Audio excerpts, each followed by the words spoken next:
The President of the United States is melting before our very eyes. And I'm not just talking about his brain.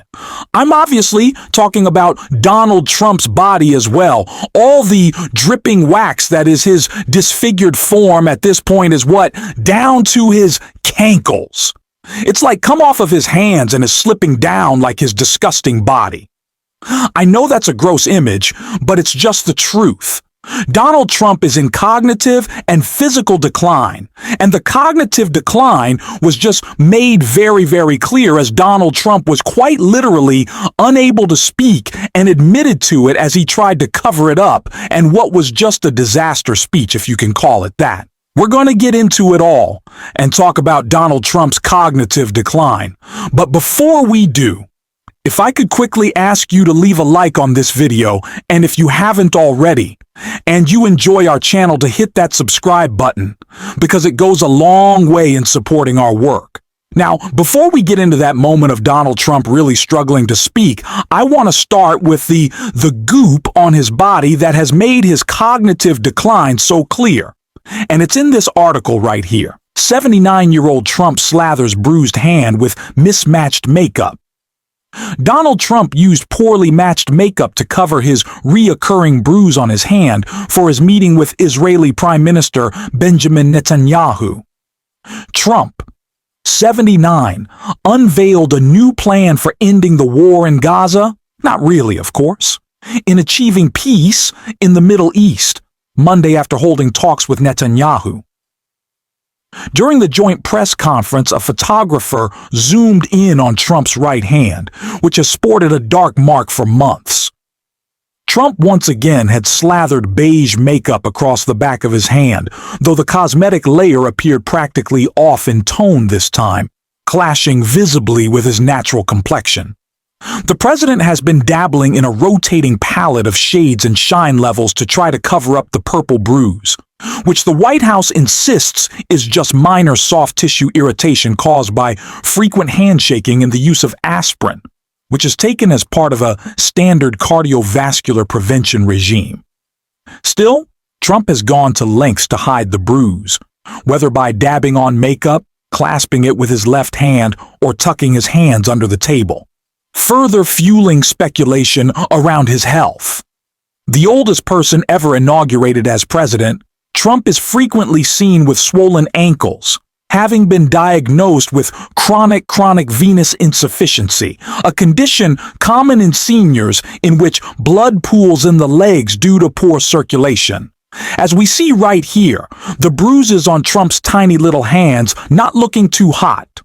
Trump also regularly suffers mental lapses, including during his rambling announcement on Monday. Trump sounded tired, jumbled words as he tried to credit members a number of Arab nations and leaders for their support in developing the proposal. As Trump's incoherent rambles and gaffes have mounted, psychologist Dr. John Gartner told the Daily Beast podcast is Joanna Coles. He believes the president has dementia and is undergoing a major deterioration of his language skills, motor skills, and impulse control. Meanwhile, health challenges facing seniors appear to be on Trump's own mind. On Sunday, he shared a video on Truth Social, promoting medical cannabis for seniors who struggle with pain, inflammation, cognitive decline, and other ailments. So yes, Donald Trump is once again struggling in public and, true to form, looking for ways to cash in. This time, he's suddenly floating support for things like CBD and even the legalization of marijuana. But only, it seems, if there's profit in it for him. That appears to be the new angle, a last-ditch effort to boost his popularity by embracing something he once dismissed. The problem? Just like every other attempt, it doesn't seem to be working. And honestly, with Trump, that's always been the case, as Lawrence O'Donnell summed it up perfectly. If Donald Trump gets dementia, how will we know? Donald Trump's mental decline, which is more and more obvious, started from such a low level of mental processing power that it's hard to track his decline. It's from low to lower. And how are we supposed to know what he even means half the time? This isn't a joke. Even Lawrence O'Donnell pointed it out, and I keep coming back to that clip because it says so much. I've unfortunately followed Donald Trump's statements for years now, basically through my entire adult life and even the end of my teens. And honestly, I'm exhausted. I'd love for this chapter to be over already, but here we are. His decline is obvious, and when the mainstream media avoids the subject, we're going to point it out. Because even Trump himself makes it clear. Just listen to him stumble over the name Abraham and then scramble to give an excuse for why he can't say it. Then I have, in addition to negotiating the Abraham Accords, I like to say it that way because the real people, that's what they call Abraham. I would say Abraham, but it's so much nicer when you say Abraham. So much more elegant. But the Abraham Accords are amazing. Jared, you did that along with your group of geniuses. We've now reached the point where Donald Trump isn't just doing the old routine of calling Tim Cook Tim Apple, and then insisting later, no, you didn't hear me right. Remember that? When he claimed he had actually said Tim Cook from Apple, but spoke so quickly because, in his words, he's such a master of speech. Well, now it's different. Now, instead of making excuses, he simply blames everyone else. He can't pronounce certain words. That's not on him. It's supposedly on us. His argument seems to be, I'm not in decline, you are. At this stage, Trump's speeches often spiral into confusion, blaming Biden, blaming teleprompters, blaming anyone but himself. The result is a jumbled mess that paints a picture of a leader struggling to keep up. And it's not just in his words, his actions are also unraveling. You don't have to look far to see it. Just look at what's unfolding right now in Oregon as an example of how badly things are falling apart. The Trump administration has gone ahead and ordered those troops deployed anyway, and now the city of Portland and the state of Oregon are pushing back both in court in a lawsuit they filed essentially instantly as soon as the deployment order was made, and also in peaceful protests, including at least one major protest this weekend that the governor herself helped lead. Joining us now is Oregon's Democratic Governor, Tina Kotek. Governor, thank you so much for joining us tonight. I know there's a lot going on, and I really appreciate your time. Thanks, Rachel. Good to be here. What do you want the country to understand about the order from the president to deploy troops in your state? What do you understand about what they're going to be doing and what the scope of this sort of impingement on your authority is going to be?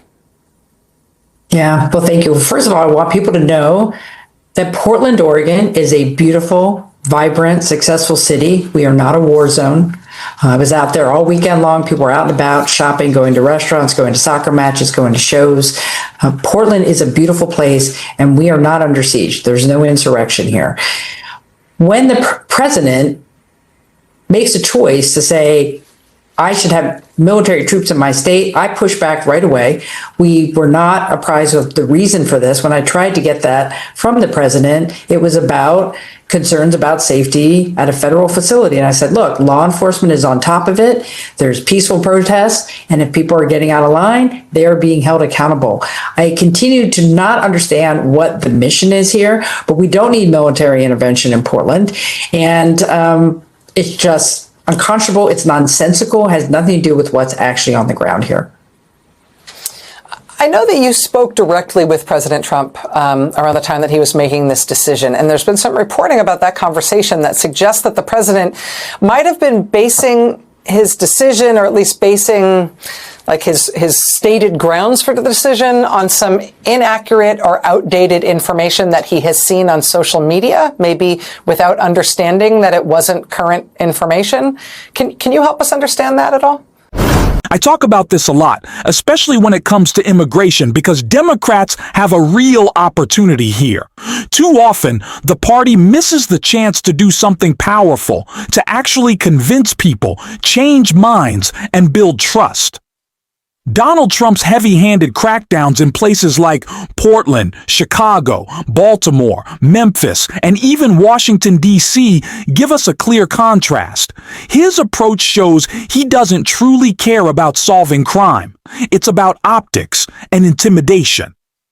Meanwhile, Democrats do have policies and a record that can be defended and explained. That's the story we should be telling consistently, because our solutions are stronger and more effective. And that's what we're going to keep doing on this show. If you want to support that message, hit the subscribe button and leave a like on this video. If you've stayed with me until the end, drop a blue heart in the comments. And until next time, I will see you soon.